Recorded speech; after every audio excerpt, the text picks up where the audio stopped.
Chapter 4. Leopold II of Belgium, King of Atrocity. From the series, The Most Evil Rulers in History and Their Horrific Crimes. Scroll narration script, long form for YouTube automation or text-to-speech. Opening scene, somber music, black and white photos of colonial Africa. In the heart of Europe sat a monarch who never fired a gun in battle, never led armies across blood-soaked fields, but whose greed and cruelty led to the deaths of an estimated 10 million Africans. His name? Leopold II of Belgium. A king not remembered for regal diplomacy or national heroism, but as a colonial tyrant who turned an entire country, the Congo Free State, into his personal, nightmarish enterprise. Act 1. The Mask of Civilization.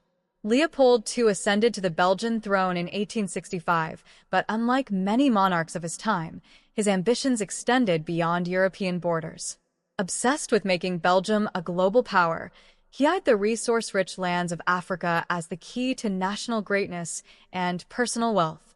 Through deception, propaganda, and the guise of philanthropy, Leopold positioned himself as a humanitarian. He claimed he sought to bring Christianity, commerce, and civilization to the dark heart of Africa. In reality, he would build one of the most brutal colonial regimes the world has ever seen. Act 2.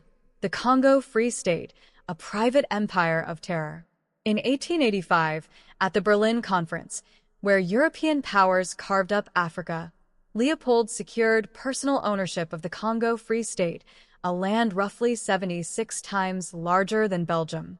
But this was no colony in the traditional sense. It was his private property, not administered by Belgium, but ruled as a corporate dictatorship, enforced by the Force Publique, a private army made up of African conscripts and European officers.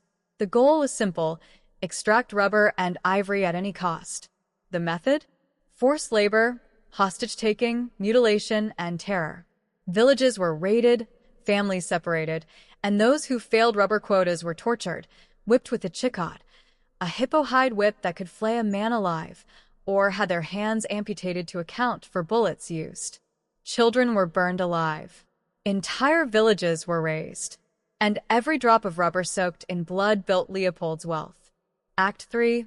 Profits, silence, and growing dissent. Under Leopold's rule, the Congo became a hellscape. But in Europe, he was praised as a visionary. Massive infrastructure projects, museums, and monuments were funded with blood money. The king's fortune exploded, while millions of Congolese perished under inhumane conditions. It wasn't until missionaries, former officials, and journalists like E.D. Morel and George Washington Williams began exposing the atrocities that the global tide began to shift. One of the most powerful voices was Roger Casement, whose Congo report revealed harrowing details of systemic abuse and mass killings. Public pressure in Britain and the United States surged, leading to an international campaign known as the Congo Reform Association, the first major human rights movement of the 20th century. Act 4. The Aftermath and Leopold's Legacy. Facing global outrage, Leopold reluctantly handed over control of the Congo to the Belgian government in 1908. But by then, the damage was done. It's estimated that between 10 to 15 million Congolese died due to the exploitation, violence, and disease directly caused by Leopold's regime. Despite this, he died a wealthy man in 1909, unrepentant, having destroyed most records of his rule. In Belgium, he was long considered a nation builder, but in Congo, his name evokes terror, brutality, and grief. Only in recent decades have statues of Leopold been defaced or removed, and history begun to acknowledge the full weight of his crimes. Epilogue. The Forgotten Holocaust. Leopold II's reign over the Congo is often referred to as the Forgotten Holocaust. It's a chilling reminder that empires are not always built with swords or guns, but with ledgers, whips, silence, and indifference.